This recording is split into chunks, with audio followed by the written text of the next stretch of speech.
part of the Press Play Podcast Network.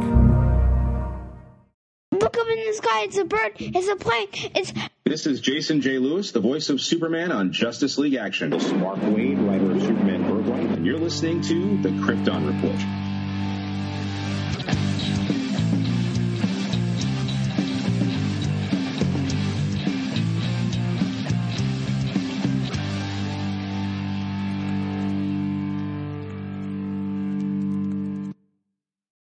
Welcome to the Krypton Report podcast. I'm your host, Tyler, the Superman of Blue, the man of tomorrow. And with me is that bearded man from up north.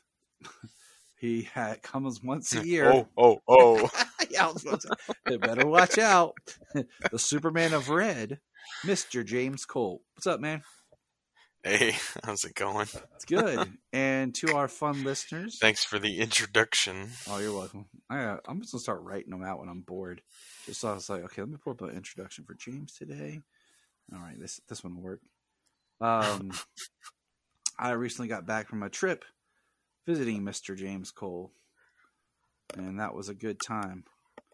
And we wanted to record more, but time got away. But we did get to record a little bit of a discussion on Clerks 3. So that was fun. Yes, sir. I enjoyed that. It was cool. The best podcaster ever was with us. That would be Alora. So that's why we have people listening to us. Oh yeah. They're just here for her. I mean, just for her little oohs and ahs. Makes sense. But we're here today to ask one simple question: who is Black Adam? I didn't realize the Joker was here with us either. That's actually the Riddler from Batman Forever, where he's like, yeah, who is Batman? Yeah.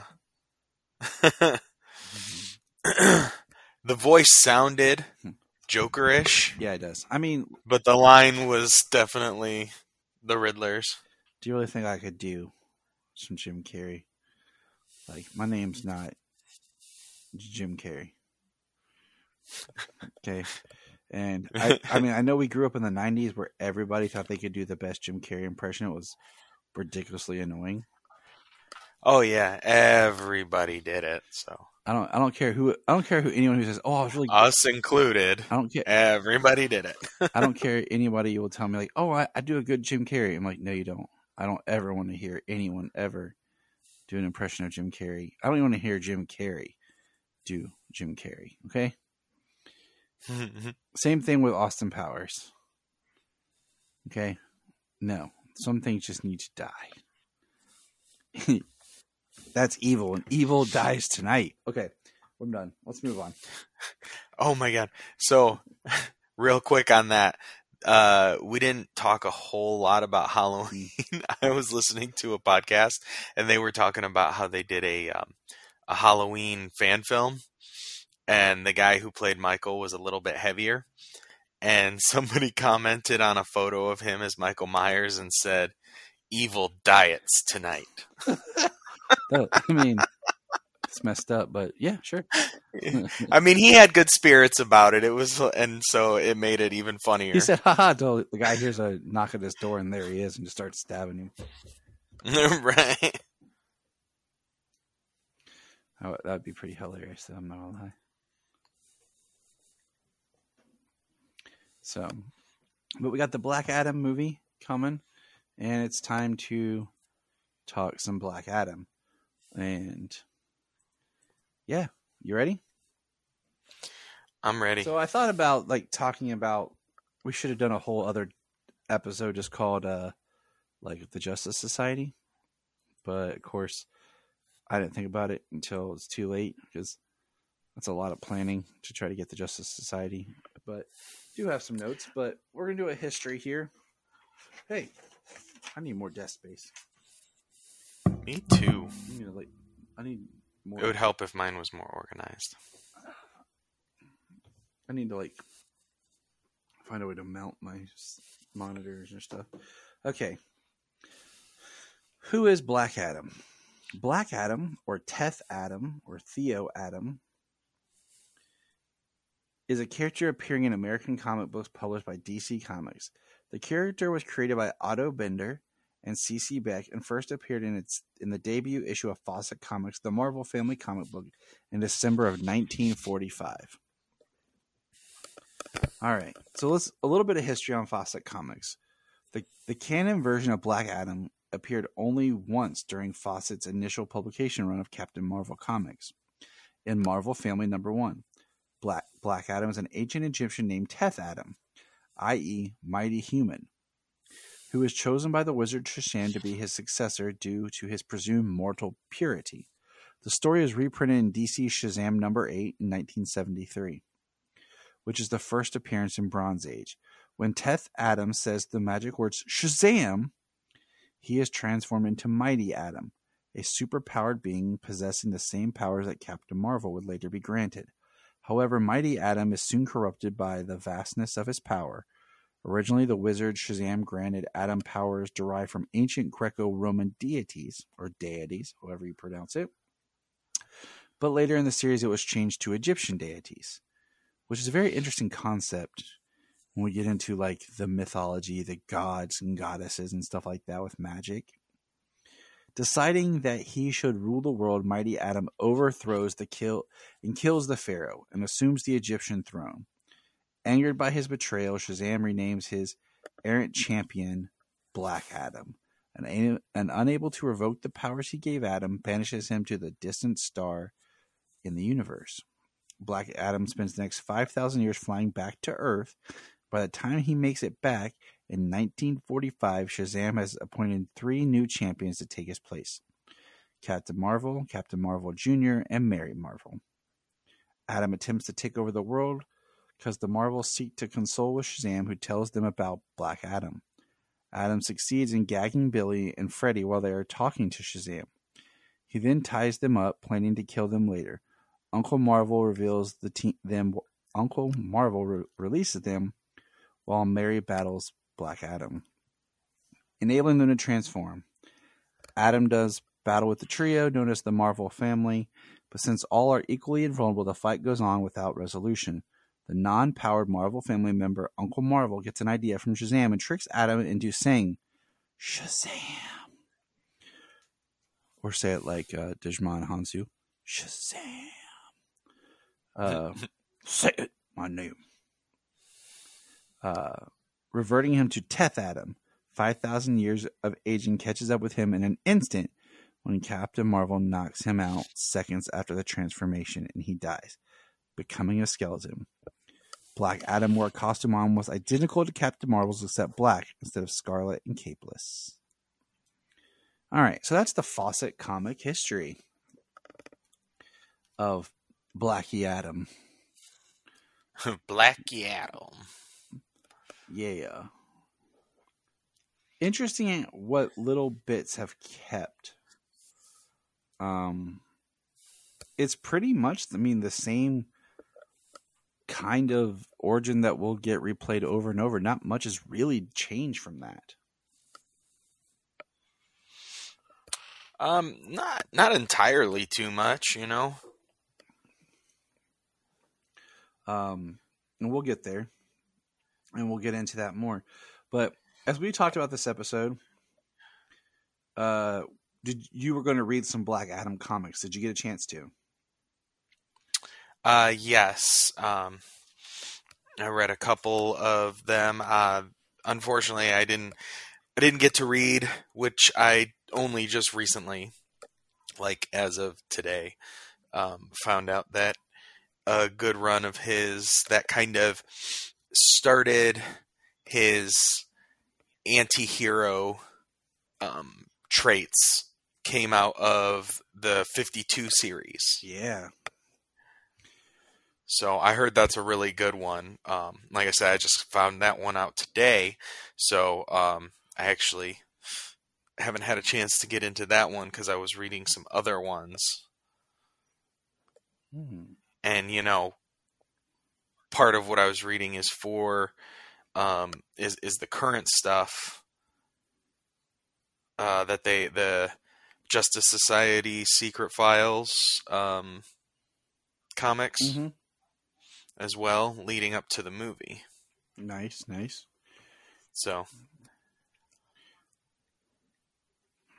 Okay. The one that I read recently that I had never read, and I kind of forgot about it, is because, of course, we've talked about it, and then I recently talked about it on Shazamcast, looking at more of the New 52 Black Adam Shazam, which was where stuff's really taken from, because that was the last time we had a really good modernized reboot. More of the Black Adam portion of that story, and much of his origin is similar. There were a few differences in that, and we'll hit on it a little bit here. But I knew at the end of that he died. He turned to dust. But then I remember later on in Forever Evil, he shows up, and that was part of the biggest thing. Was where he had his anti-heroism,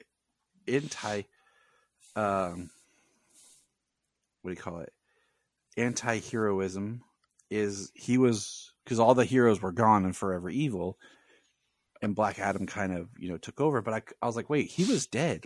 So I read the Forever Evil Villains Month issue of Black Adam that was the story of them bringing him back to life. Like they took the Justice League of America featuring Black Adam, number 7.4. Yeah. I love that month. It was so cool. I'm just going to say that was a really cool month and thing that they did. Oh yeah, I've read a ton of those. I don't think I've read all of them, but I've read most of them. There's so many good. There's some that were crap, and there were some that were just amazing.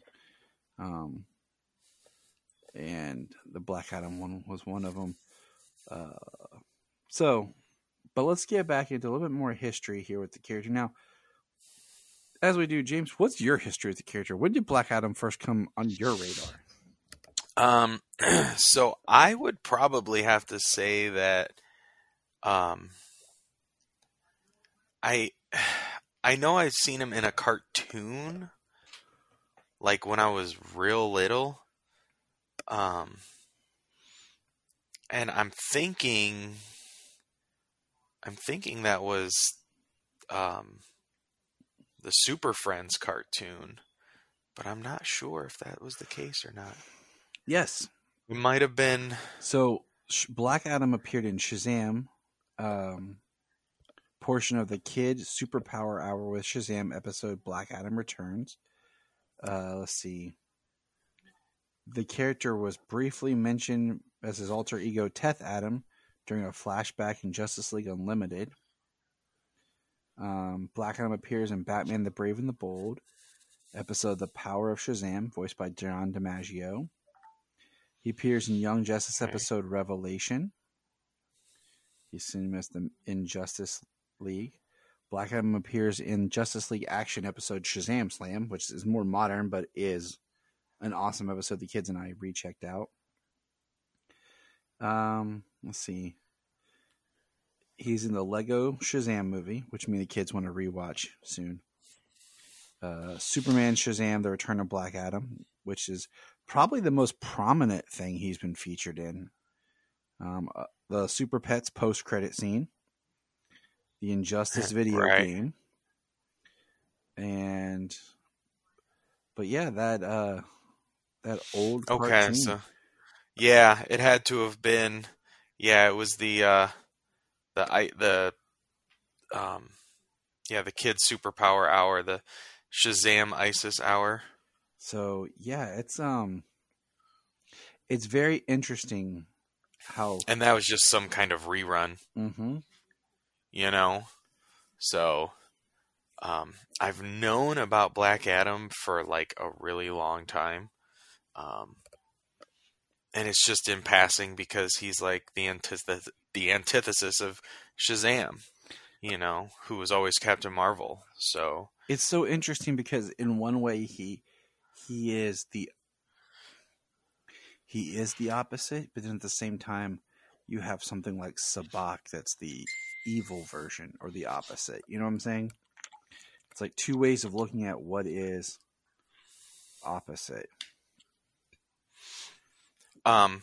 Yeah, but and they're actually like Sabak and Black Adam are like very opposite in the fact that like Black Adam has that anti-hero type role where he is the ruler of a country and like he's a good ruler to his people. Mm-hmm. And that's all, that's in the most part, for the most part. And that's all come up, I mean, more recently. So it is, all this to say, it is very interesting that, in one way, Black Adam is a very, I don't want to say like C-list character or maybe a B-list character or whatever. But with the film and the way they're doing this, and especially with the way The Rock is handling it, like they're trying to elevate him. And I mean, even in the comics over the past few years, they've put him in more stuff, and we'll get there as we go through the history here. But it is interesting how little the character has actually been in things, like sitting down and thinking like he wasn't in Justice League or Justice League Unlimited. But then in the 1970s, DC Comics licensed and acquired Fawcett characters. Black Adam has endured as one of the arch enemies of the superhero Captain Marvel / Shazam and the Marvel / Shazam family. Black Adam was originally depicted only as a supervillain of ancient Egypt. So let's get into pre-crisis. While he is defeated in the same story in which he debuted, the DC version of Adam is resurrected nearly 30 years later in Philadelphia by Dr. Savannah. He has a reincarnation machine and DC Comics Shazam revival of the Marvel family characters. He destroys the machine so it cannot be used against him, much to Savannah's annoyance.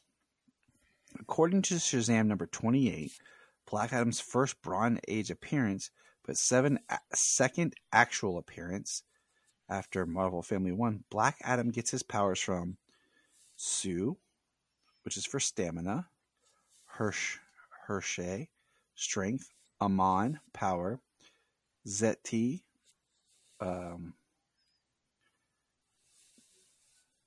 it doesn't, wisdom from Toth, and Anoop, speed, and Menthu, courage. I really need to learn my Egyptian gods better. I'm fairly certain every single one might have been mispronounced. Amon and Toth are not, but the rest probably. Yeah. Black Adam accidentally time traveled to 1776, where he went to the Rocket Return to destroy Shazam at Savannah's suggestion, as Savannah actually felt Adam's powers would be wiped out as well, but Captain Marvel accidentally throws him back in time. He and Captain Marvel battle, and Adam realizes he will have to use a trick. He makes his lightning strike Captain Marvel, turning him back to Billy. Which that doesn't... The whole magic element of the Shazam side always confuses me. When you look at the magic for like Constantine and Zatanna, and then you look at like the pantheon of gods and stuff and how that all works. Yeah. Well, there are quite a few different variations of magic when you read through the different magical characters. So many of them use different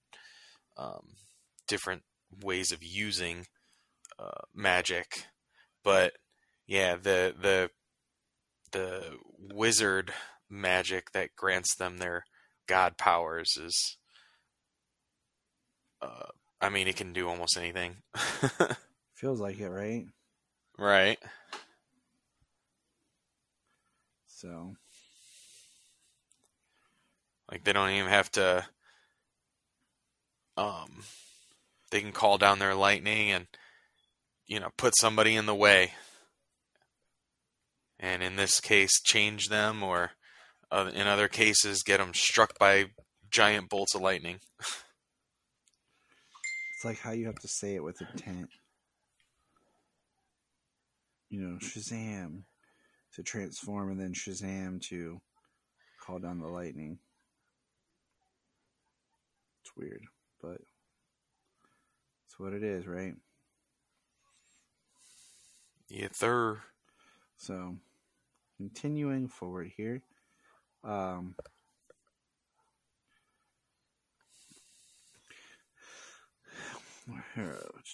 Shazam tells Black Adam once again he's tricked into saying Shazam where he goes to get his revenge and gets amnesia from a punch by Captain Marvel. When last seen during Crisis on Infinite Earths, the pre-Crisis version, Adam was fighting the heroes of the 5 remaining and partially merged Earths. Alright. Now, post-Crisis. Black Adam is reintroduced to the DC Universe in the Power of Shazam graphic novel by Jerry Ordway in 1994. Adam is a deadly and evil adversary for Captain Marvel. In this revised origin, Teth Adam was born September 11th, 1279 BC. Teth Adam is the son of the ancient Egyptian pharaoh Ramses II and impresses one of the high priests, the wizard Shazam, with his good deeds. The wizard gives Teth Adam the power to become the superhero Mighty Adam by speaking the name, you guessed it, Shazam. Shazam. An acronym for Mighty's powers, and it's the same gods again. He does not draw power from Shazam due to the Demon's blaze making a deal with the Egyptian god Set. The demoness, never. Well, those words I have not seen. Demoness Blaze had made a deal with the Egyptian god Set. Mighty Adam serves as Egypt's champion for many centuries, but because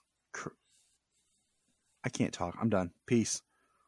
But becomes corrupted by the charms of a mysterious woman, revealed to be Shazam's evil daughter Blaze in disguise. Okay, that's pretty sweet.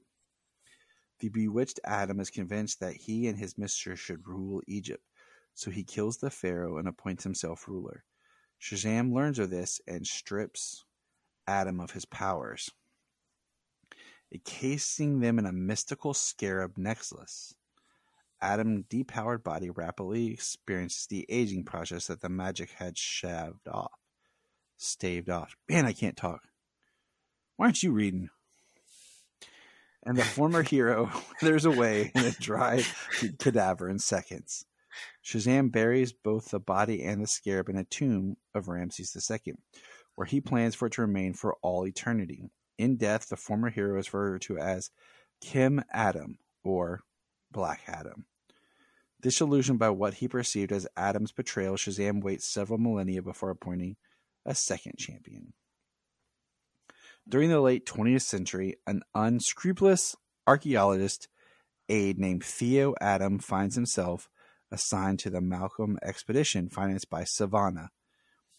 They excavate the tomb of Ramses II. Adam uncovers Black Adam's tomb in a secret passageway and leads his superior, C.C. Batson, and his wife Marilyn to the discovery. Upon first sight of Black Adam's scarab, Theo Adam becomes obsessed with the artifact, kills both Batsons in order to steal it, escaping Egypt. Theo Adam soon made his way back to America. So that's a very different, more possession style Black Adam. As we know, Theo Adam will then release the power and everything. But really tying it back to Billy, what do you think about that? Yeah, the how his parents were the archaeologists and they were killed. That is an interesting connection as to why they would be there, why he would become the champion and everything. I don't think it has. I mean, we know that he's an orphan child, but that's it. Right. It's very interesting.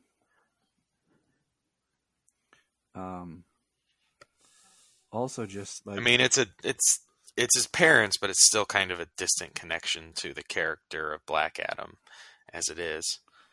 So the Theo Adam is kind of a different version in a way. It's very interesting. Like all comic book characters, we have to have convoluted reboots and changes. What the heck? Huh? What the heck, James? Your phone ringing. Oh, sorry. Yeah. I got a notification. It better be. You have to go fight some crime. Of course. Okay. Well, I'll allow it. All right. Give me a second. Add in the air effects. Whoosh. And he's back. Whoosh. All right. So then time goes on and we get a JSA. Black Adam reforms. we get the JSA series, Black Adam Reforms. Although Adam appears during the Power of Shazam ongoing series, its first year of publication as a villain, towards the end of the series run, Adam returns and announces that Black Adam and Theo Adam are separate personalities. Great. Just what we need. Yeah, a massive superpower with multiple personalities. This goes back to like how they tried to talk about is like Billy turned into Shazam, that it's still Billy, or is it like a different person? I think it's the same person. Theo, Black Adam. So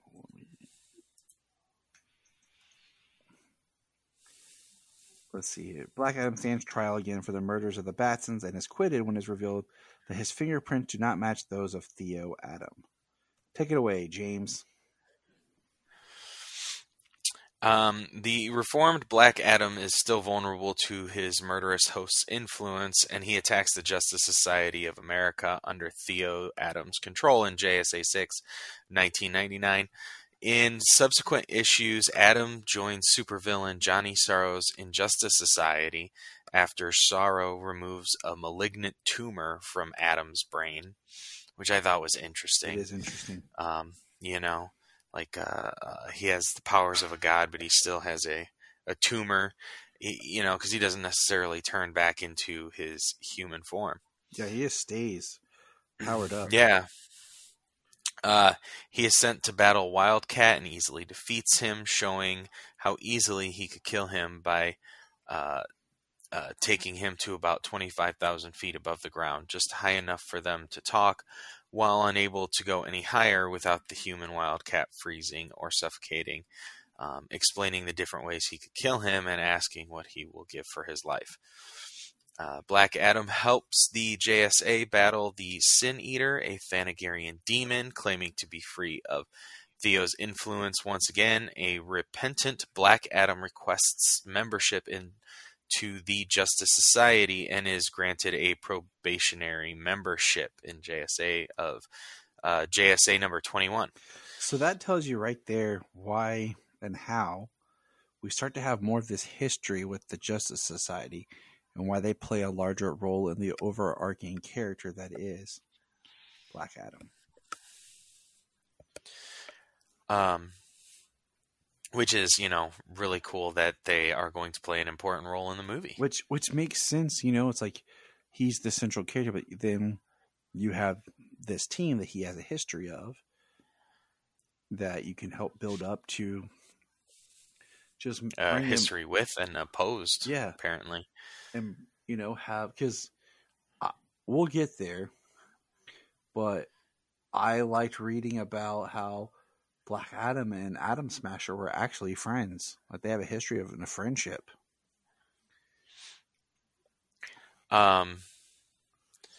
So since the turn of the 21st century, Black Adam has been redefined by DC Comics writers Jerry Ordway, Jeff Johns, and David S. Goyer as a corrupted anti-hero attempting to clear his name and reputation. Featured roles in such comic book series as Justice Society of America, Villains United, Infinite Crisis, and 52 have elevated the character's prominence in the DC universe. In 2009, Black Adam was ranked as IGN's 16th greatest comic book villain of all time. Interesting. 16th is pretty high. It is. For a character, there's a lot of villains. And especially as we go through a lot of characters or a lot of this story where we're like, okay, it's one of those characters that feels like they're there a lot, but they're not as much. It's interesting. During the tenure of JSA, writer Jeff Johns and David S. Goyer redefined Adam's personality and background, focusing on the character's old-fashioned and militant ideals of justice and his strongly opinionated attitude. Despite this, he has stated on many occasions that he respects the Justice Society, particular members such as Jay Garrick. Interesting. Several other JSA members are shown to be skeptical of Adam's reformation. Primarily among them is Atom Smasher, who later becomes Adam's close friend after Adam sympathizes with the decisions to kill the near-immortal Extant to save his mother.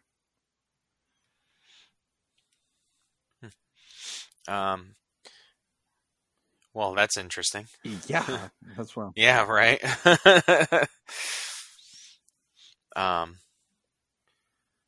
I mean, that'll make you see somebody in a different light, Mm-hmm. The writers also added tension in the book by having Captain Marvel, who is wholly unconvinced that Adam has reformed, join the team.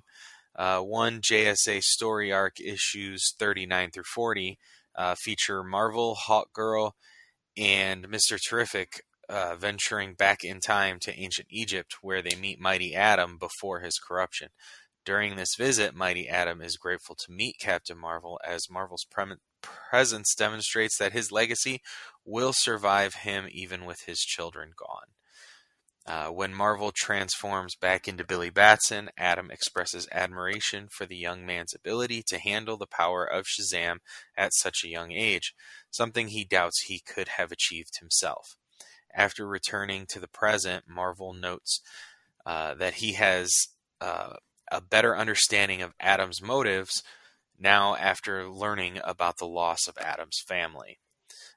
Adam rebuffs the offer, commenting that Marvel cannot truly understand him, that while they are not enemies, they will never be friends. I think that chunk right there is going to be a good part going forward with maybe where these characters all end up together.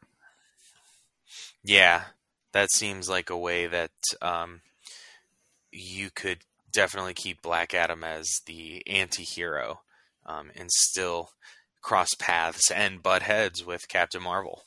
I think he needs to stay that line walker of the anti-hero and be that kind of definitive. If someone says, like, who's an anti-hero? Well, Punisher, Red Hood, Black Adam. Yeah. And then eventually be Black Adam, Punisher, Red Hood kind of thing. So it needs to keep that strong vibe as we go forward with, this film and wherever they take it. Johns and Goyer used this story arc to slightly alter Adam's origin. The hero now hails from the fictional North African nation of Kahndaq, not Egypt, which I think is a smart move. Although he serves the Egyptian prince Khufu, who is later a reincarnated JSA member Hawkman. Oh, Hawkman. The character of Blaze is completely removed from the origin story. Good. Adam's rage is described as having resulted from the conquering of Kahndaq and the murder of his wife and children at the hands of a magically powered supervillain named Octon, whose powers resemble the future hero Metamorpho, who is working with the notorious immortal Vandal Savage. That works. Mighty Adam kills Octon during this struggle and returns to Kahndaq to reclaim it by any means necessary, including murder. The wizard Shazam does not agree with Adam's action and robs Adam of his powers and kills him. I like the idea that he can't take the powers back. Once he bestows powers on a champion, he can't take them back. The wizard, that is. Right. Well, which would make him incredibly selective. Right. I think on who would be able to do, on who he thinks could withstand them. I think that's what makes it so that Black Adam is still a force to be dealt with, is because he can't just be like, I'm taking him back. So then we jump ahead to the JSA Black Rain, number 45, 2003. Black Adam and his teammate, the Atom Smasher, both defect from the Justice Society. During the next few issues, Adam forms his own organization which administers justice the way Adam wants it, an eye for an eye. His roster includes a mix of DC's heroes and villains, including Atom Smasher, Brainwave, who is possessed by Mr. Mind, might I add, Northwind, and the rest of the Fahera, Nemesis, and former JSA museum curator Alex Montez, the human host of the demon Eclipto. Eclipso, who I thought was a horrible character until season 2 of Stargirl. And that was a really good season. And he was a really good villain. Yeah, he was pretty dark.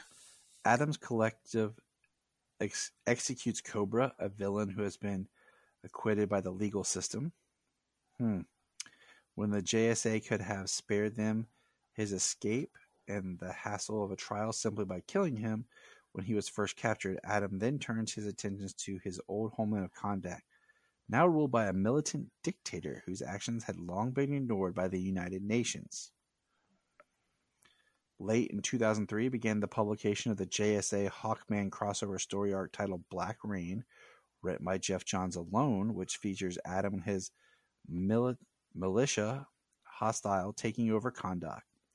A war soon breaks out with Adam, his comrades, and the Kondak people on one side and the Justice Society on the other. The dictator is finally killed by Atom Smasher. By the end of the arc, the JSA leave Adam in control of Kondak, provided that he does not leave its borders, convincing him that he can not enforce his rule on the world, or he is no better than the dictator he defeated.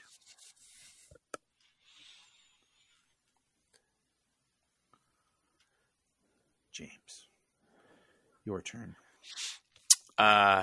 So we are on to Infinite Crisis. Mm-hmm. Black Adam is featured heavily in DC's Infinite Crisis crossover, primarily in the Villains United miniseries as a member of the Secret Society of Supervillains, which he only joins to protect Kondak. Say that Kondak from the society. Secret Society of Supervillains. Secret Society of Supervillains. Yeah. Concurrently in JSA, the Atom Smasher leaves Adam's side to return to the JSA. The society is run by Alexander Luthor Jr., a character from the alternate world of Earth 3 who disguises himself as the Lex Luthor of the post-crisis Earth. The Infinite Crisis limited series centers around Alexander Luthor's plan to restore the multiverse, needing a member of the Marvel family to power the apparatus he has designed to recreate the alternate Earths of the multiverse. Luthor has the society betray and capture Black Adam.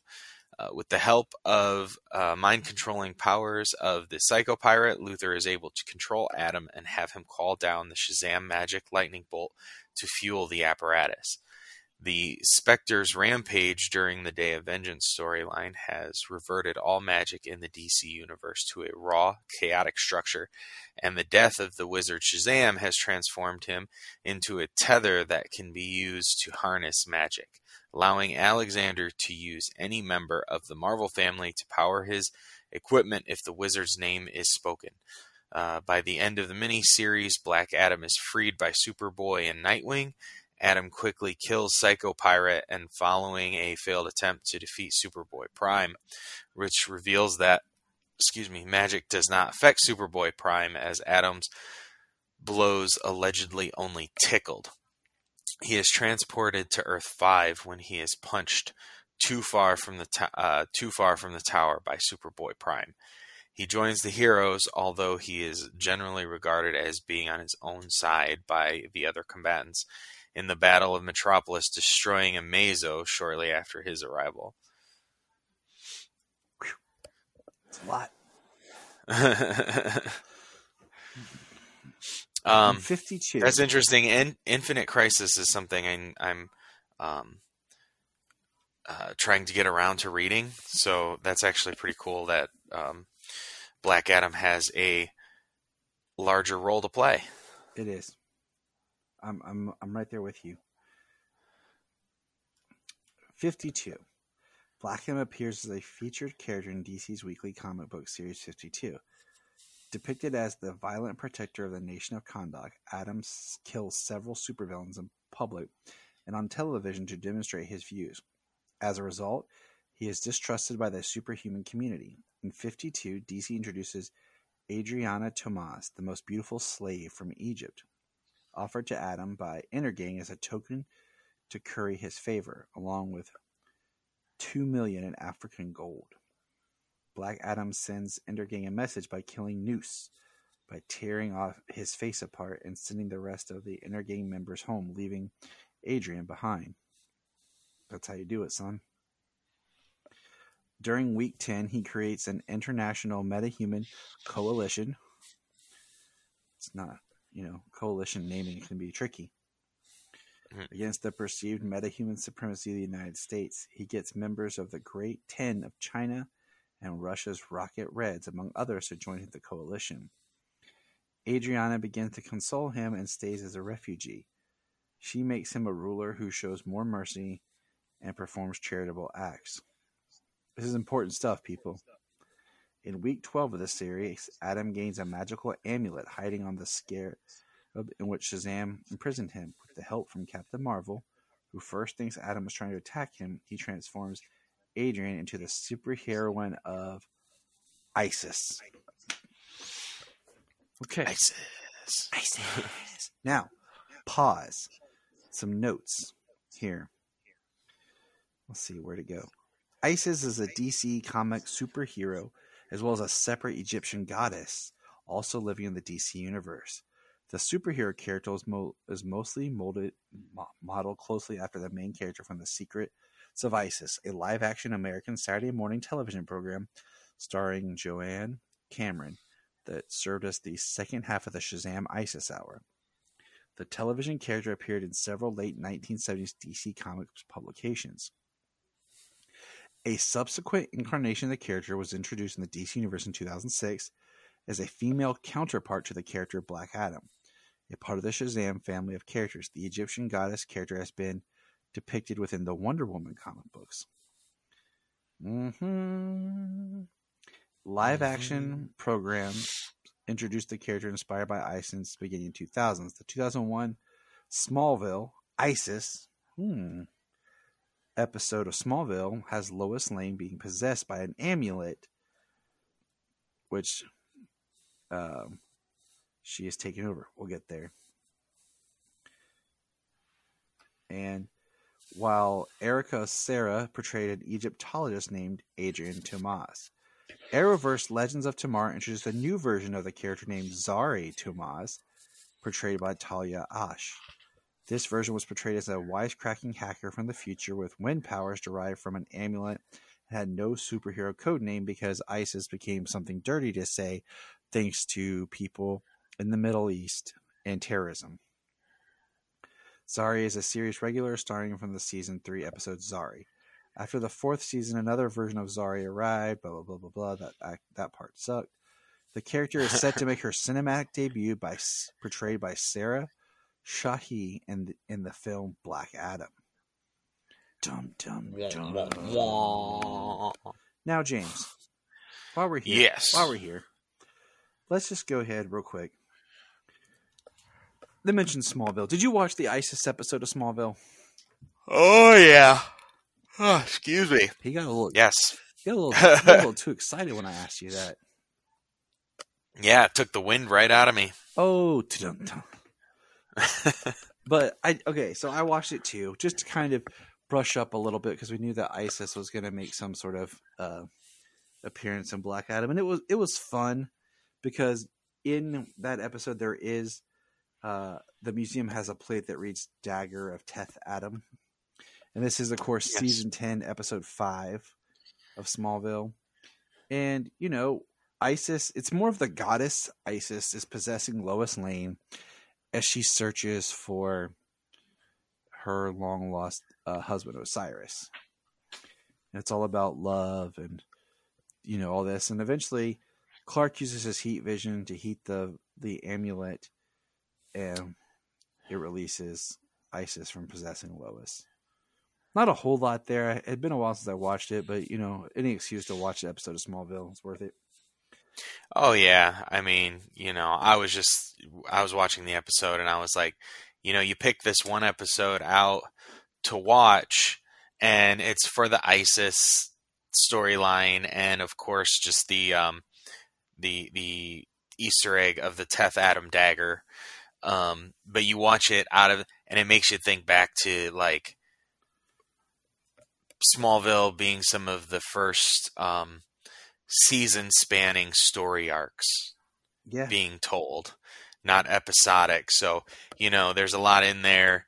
At the time, there's that dark influence that's going over, and everybody's distrusting of the vigilantes and things. And then, of course, the love story being the catalyst for ISIS, and then connecting that to what had been happening with Oliver and Chloe and Lois and Clark. Now, I'm throwing this out there based on, this is my theory, and it's just a feeling, like Bruce Wayne said, just a feeling, that the Isis that we'll see in Black Adam will be like the reincarnation of his wife. Yeah. Just a that's something. Just a feeling. Right. So we're in 52, right? Yeah, we're 4 weeks later in week 16. He proposes with a jewel given to Cleopatra by Caesar, and the two are married, with Captain Marvel and the rest of the Marvel family as witnesses, Mary as a bridesmaid. Renee Montoya and the Question prevent a suicide bomber, a child sent by Intergang, from ruining the wedding. For this, they were awarded the country's highest honor, the Order of the Scarab, by Black Adam. Although he is furious to find Renee is missing the ceremony while sleeping with a Kandaki woman from sorrow over killing a child. In 52, week 23, Black Adam and Isis, with the assistance of the Question and Renee Montoya, to find Isis's brother Amon. Due to a failed escape attempt, Amon suffers near-fatal wounds from repeated beatings, meaning that he will never walk again. In order to save his life, Black Adam bestows a portion of his power on the boy, as Captain Marvel did for Captain Marvel Jr. Isis's brother then became a new addition to the Black Marvel family under the name Osiris. They helped the Marvels beat the demonic Sabbac, using their lightning strike on Halloween when he tries to sacrifice children to the demon Neron. While several stories high, he is then moved to an unknown location. The Black Marvel family also has a charity dinner with Venus Savannah, during which Osiris first meets a talking crocodile, whom Osiris names Sobek.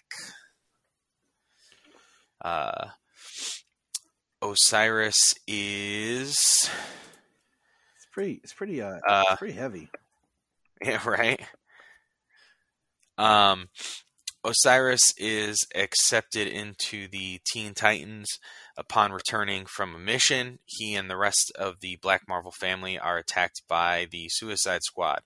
The Black Marvels defeat the squad, but not before footage of them in battle, including Osiris's accidental killing of a squad member who was attacking Isis, is captured by Amanda Waller, who uses it to further ruin the Black Marvel family's reputation.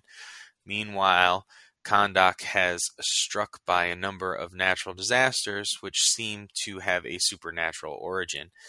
He engages in more beneficial activities like a charity dinner with the Savannas.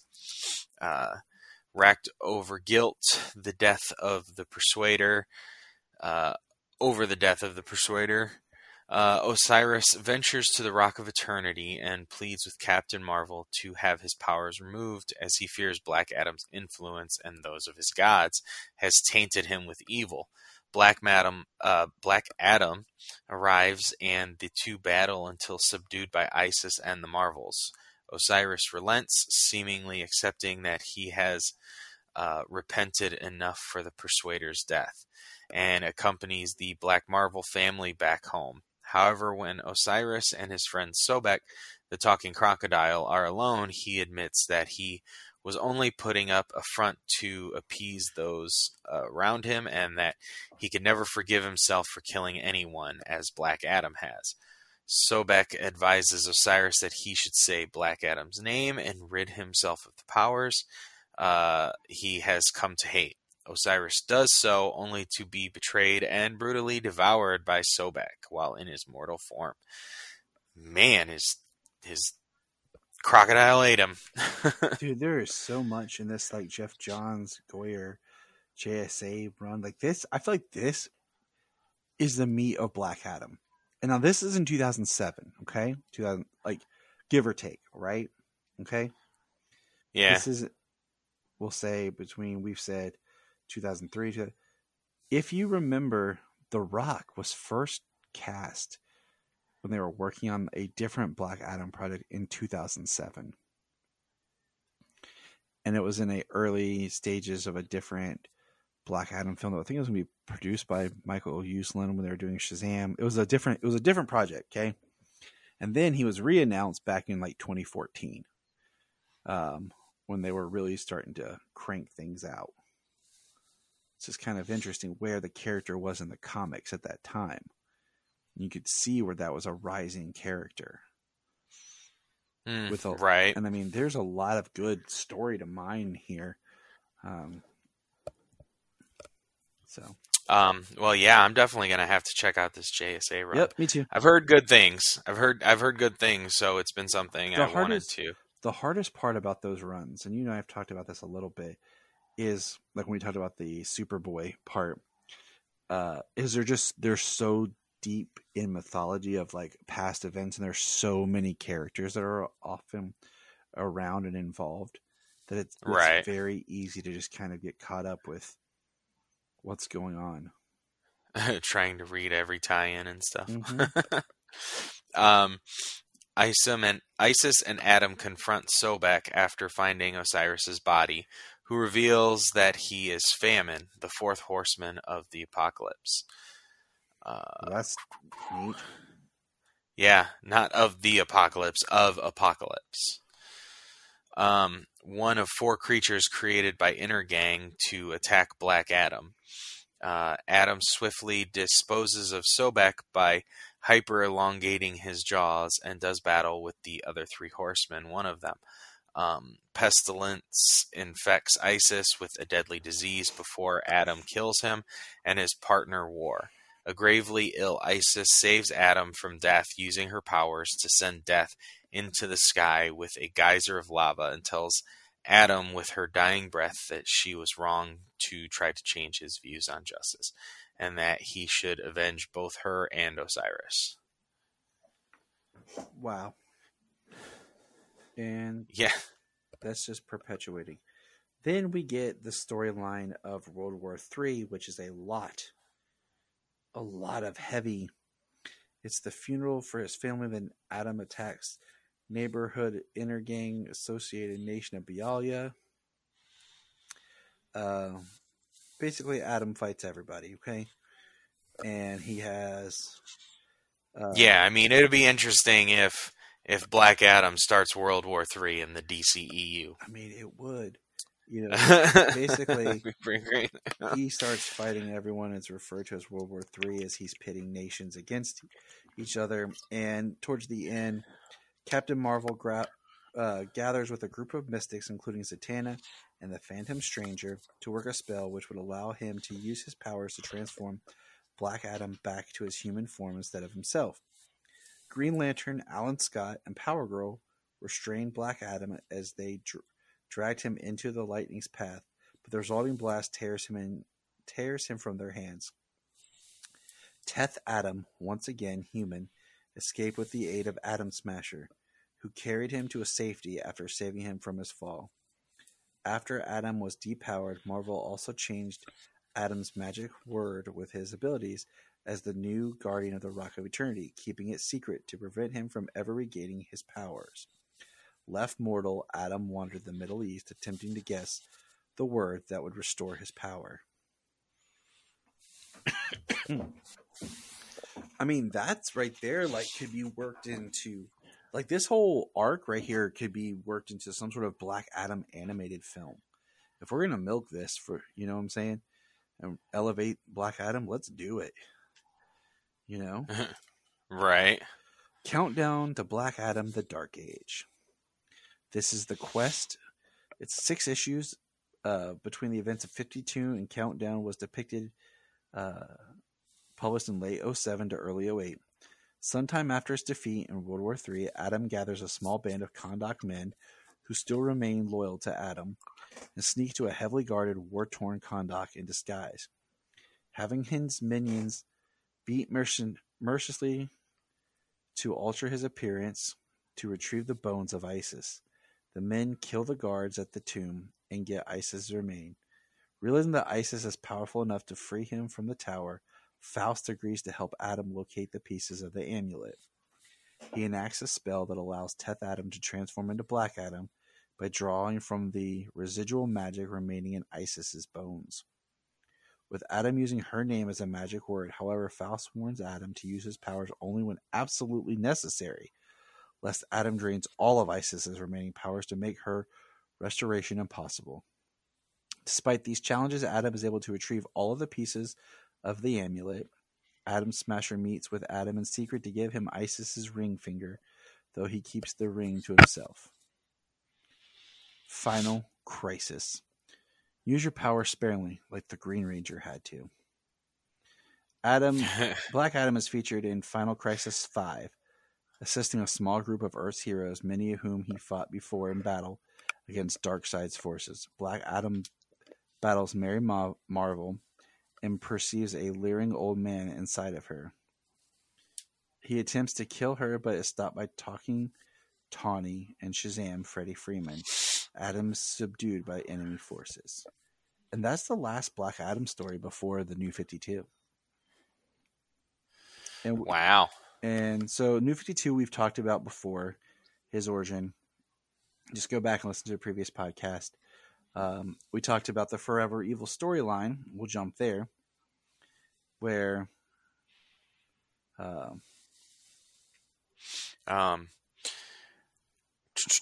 says so we got during the Forever Evil storyline, revolutionaries in Kahndaq use an ancient scroll to attempt to revive Black Adam, so he will be their champion once again to save them from their oppressive ruler.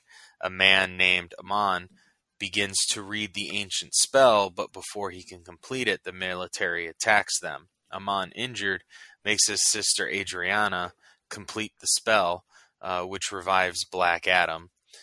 He proceeds to defeat the military forces and kills the Kahndaqi ruler. Acting as Kahndaq's protector once again, Black Adam sees the crime syndicate's message, "The world is ours," and gets angered, saying the world belongs to no one. Boom. Which would then, he helps battle. He's in the Forever Evil storyline. He helps battle with Luthor and gets the crime syndicate away. In 2016, well, also because in the crime syndicate they have a Mazaz, yeah. a backward Shazam, who is a Alexander Luthor from their world. So yeah, isn't he the one that dies like as soon as they show up? Or is one of them like dies as soon as they like come through the portal? I thought it was him, but I could be wrong. No, I think it's maybe it's Aquaman. It is Aquaman. Yeah. They call him what do they call him? Damn it, now I can't remember. I was just thinking about how it's been a while since I read Forever Evil. Which yeah, I wanted to read it after I finished Trinity War. It's a good read. Let's do it. Rebirth. Yeah, I'm down. 2016 to 2021. In 2016, DC Comics implemented another relaunch of its books called DC Rebirth, which was amazing, which restored its continuity to a form much as its prior to the New 52, where everything made sense. Black Adam appears in the Dark Knight Metal miniseries. He is revealed to be a member of the Council of Immortals. So basically, in Rebirth, Shazam and Black Adam have done nothing. We talked about this yesterday when I was visiting you, is how the Shazam has the New 52, relaunch book. Then he appears a little bit in the Trinity War era and in Forever Evil, and then disappears. And then doesn't show up in Rebirth. And then he gets a side story, The Magic Lands, that feels like the sequel to Jeff Johns' New 52 book.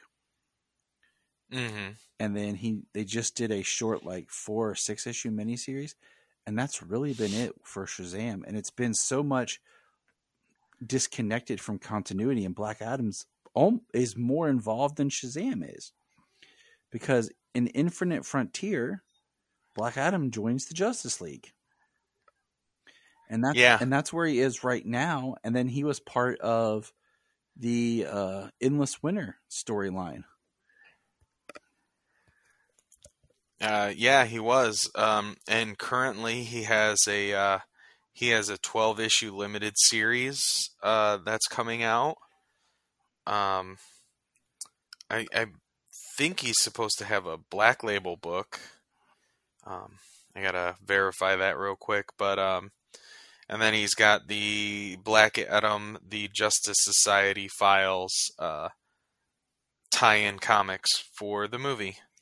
So they are using him.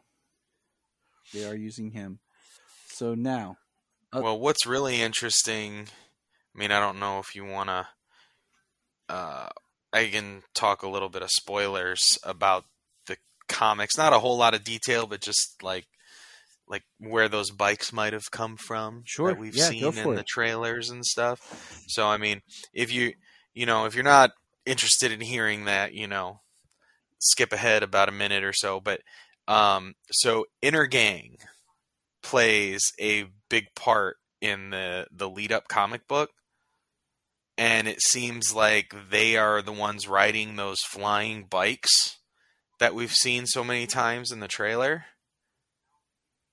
Okay. Oh, that was one of our speculations. Yeah.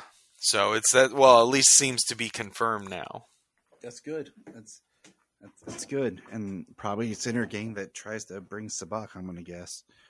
And then, so we just want to mention as we kind of wrap up, because there's a lot of moving parts currently going on with Black Adam, and I haven't got a chance to read the newer stuff, so I was just going to let that be that they are making the character more prominent. It's just, if you're interested in some of the other characters where they appear in live action, here we go. Dr. Fate has appeared in Smallville in the Absolute Justice episodes. His helmet is briefly seen on Constantine this series. And the Kent Nelson incarnation of Dr. Fate appears in Stargirl, mostly in flashbacks and on paintings, but not actually as a full-fledged character. Hawkman appears in Smallville in Absolute Justice episodes, but then he pops up a couple other times. And then he's also horribly portrayed in Legends of Tomorrow. He in seasons 1 and 2, or season 1, and then he appeared, I think it was on Arrow or The Flash, what led him to his... It was The Flash. He appeared in The Flash, leading into Legends. I was not a fan of that Hawkman. I just didn't like the actor, just their story, how they did things. So, and then Atom Smasher is seen in season 2 of The Flash. It's an alternate Earth version, Earth 2 version, and then I don't think Cyclones appeared anywhere. But that is our Who is Black Adam, giving you a little history of the character and some knowledge that we're starting to theorize may help pop up your understanding of the film. Yeah. At least see where some plot bits have been taken or have been utilized in the film. So, all right, dear listeners, thank you for joining us on this Black Adam ride. I am your host, Tyler, and this is Ice. I love that. This is Ice. Man, he's not James anymore. It's Ice. This is Ice. I just got Solomon just pulls that on me. Sometimes he'll be like, "This is Ice," and I'm like, "Okay, buddy." It's hilarious. That would be great. So, all right, everybody, check out social media and hit us up online. Let us know what you think, and remember.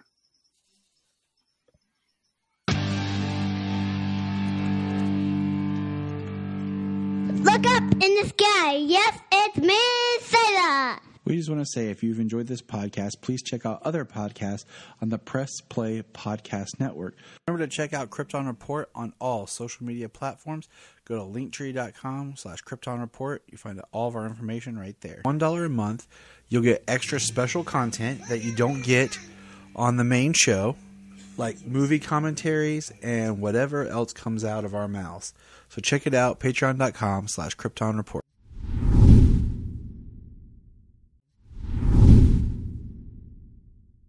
We're going to press pause and hear a few words from our other podcasts on Press Play Podcast Network.